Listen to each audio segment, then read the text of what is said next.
Greetings, friends of liberty. I was recently reminded of that superb tribe, those Highlanders of the North, the Scotsmen, when I reread the book The Wealth of Nations by one of its most illustrious geniuses, Adam Smith.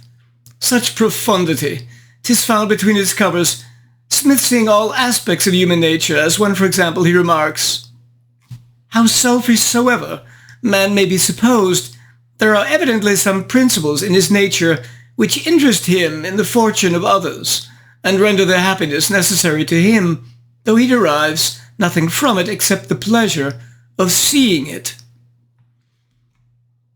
But he's also correct when he remarks, "It is not from the benevolence of the butcher, the baker, the brewer, or the baker that we expect our dinner, but from their regard to their own interest."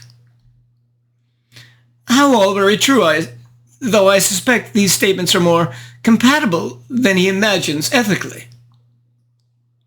But speaking of another 21st century political tribe, that of newspaper online columnists, that brings us to Jonah Goldberg, former Fox News contributor and presently founder of his own newsletter, The Dispatch, ever expanding with its own array of libertarian, conservative, and classically liberal columnists.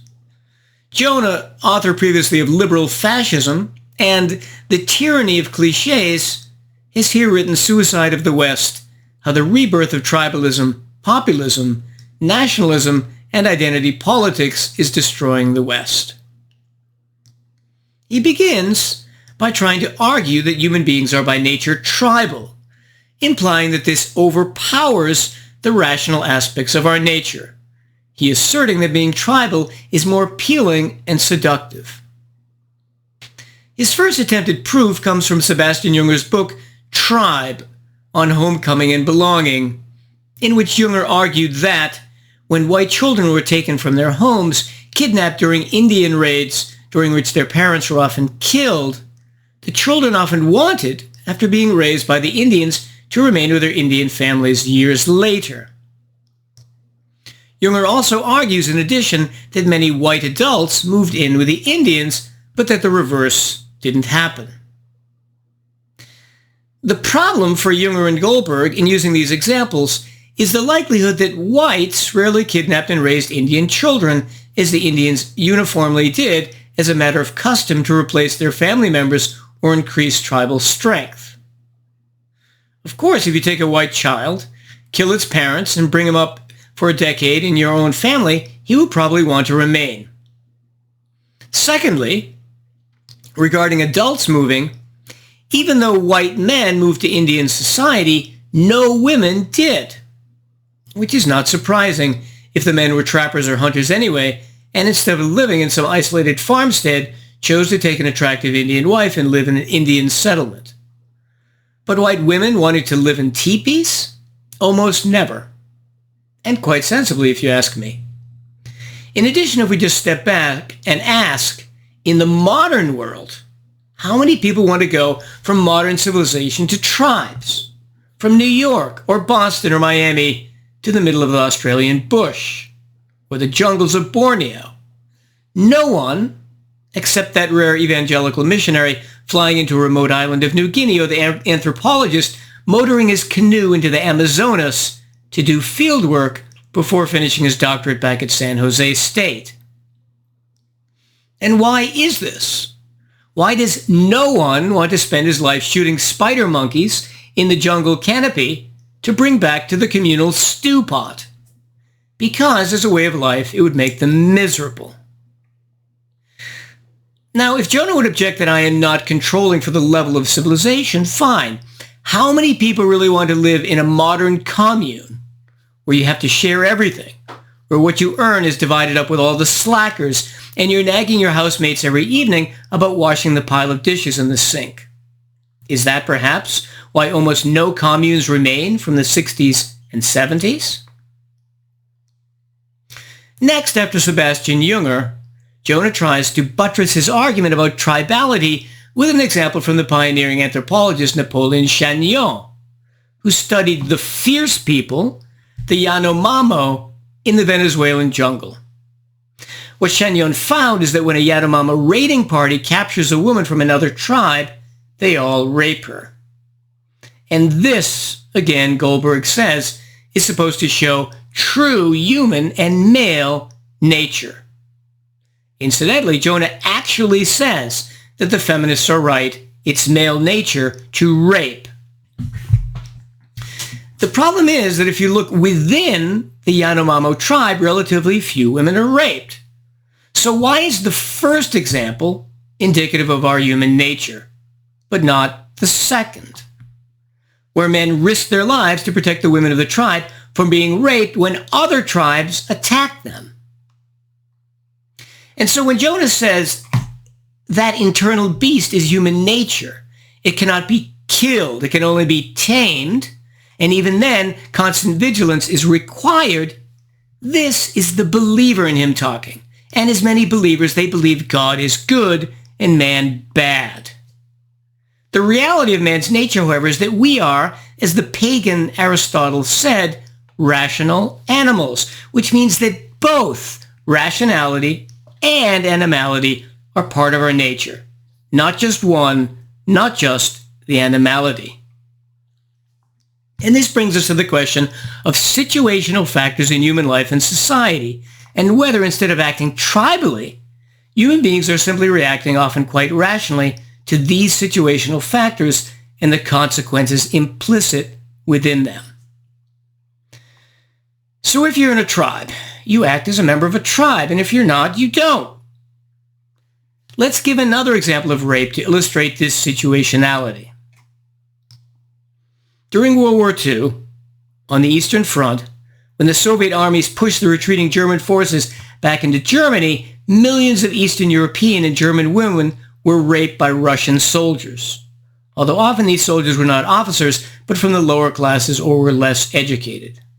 Now, is it not surprising that if you took a poor Russian soldier who lived on a miserable Soviet collective farm or in a village his whole life, with little education, drinking vodka constantly, beaten by other soldiers when he was drafted into the violent Soviet army, treated as cannon fodder by his generals and political officers, his family members in certain regions, murdered by brutal Nazi death squads, having one gun and sometimes no bullets to share with two other recruits in the army, having seen many comrades shot by the Germans, would it be that surprising if that brutalized person, when encountering German or Eastern European women, decided to get drunk and rape them as recompense for everything that he had suffered? And yet, on the other hand, tens of millions of Allied soldiers, when conquering Germany and moving through Eastern Europe, raped virtually no women. Why was that? Because it would have made them very unhappy. Now, would it be fair to say that the Allied soldiers were not indicative of human nature, but the Russians somehow were? That's Jonah's argument. Having availed himself of thinkers Junger and Shenyon, Jonah now turns to a third, that of the free market theorist Deidre McCloskey, who argues that the reason the Industrial Revolution happened is because of words. Yes, words. Jonah argues, along with McCloskey, that this key factor, somehow a tolerance to innovation created by this accepting attitude towards words, was the original primary reason that the Industrial Revolution happened.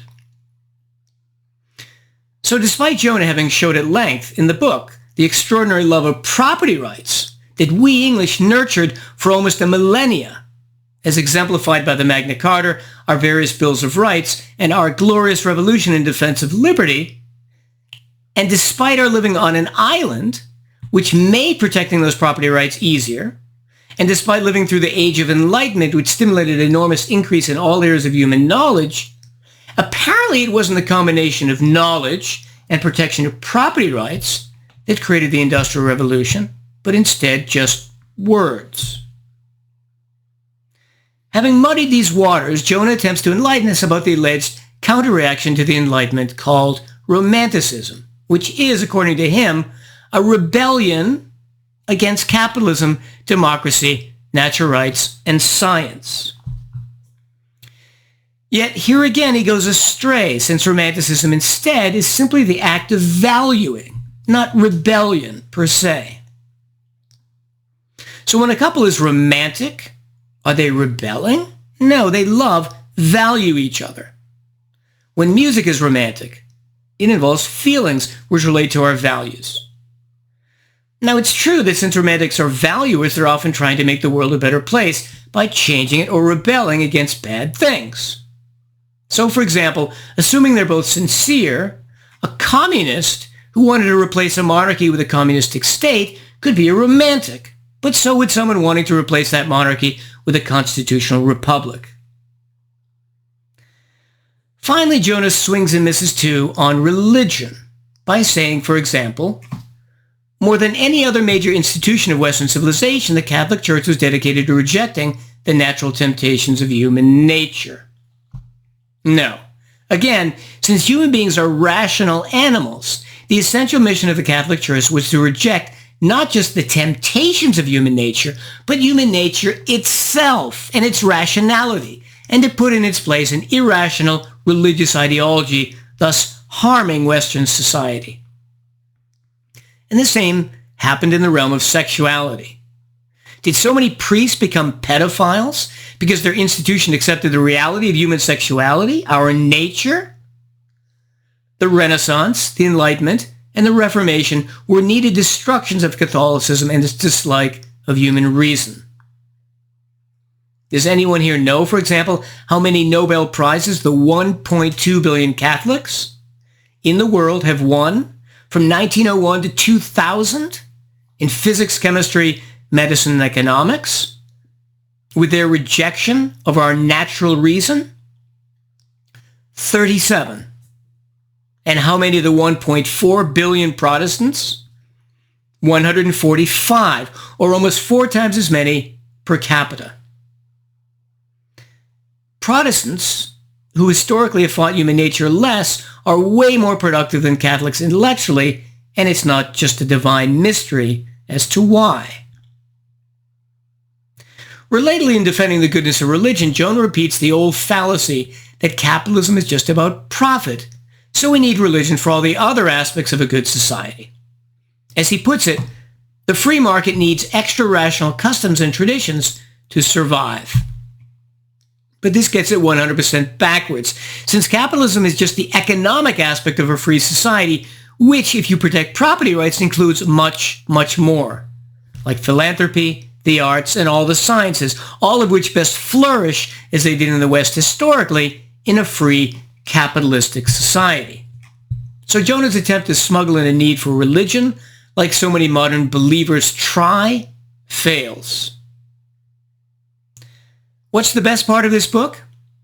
Jonah's superb coverage of current events. His contemporary insights and analysis sparkle, since he writes a newsletter every day, and time and again he nails his understanding of President Trump, getting both the good and the bad, the maverick and the liar, both the champion against political correctness and, as it turned out later, the eventual traitor to our Constitution, committing attempted treason on January 6th in attempting to get Mike Pence to nullify a legitimate election. So in conclusion,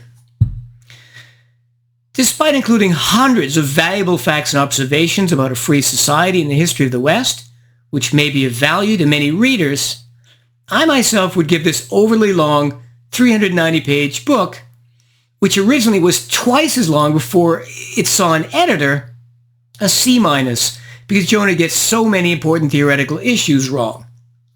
Man's nature, which is that of a rational animal, not an irrational tribalist.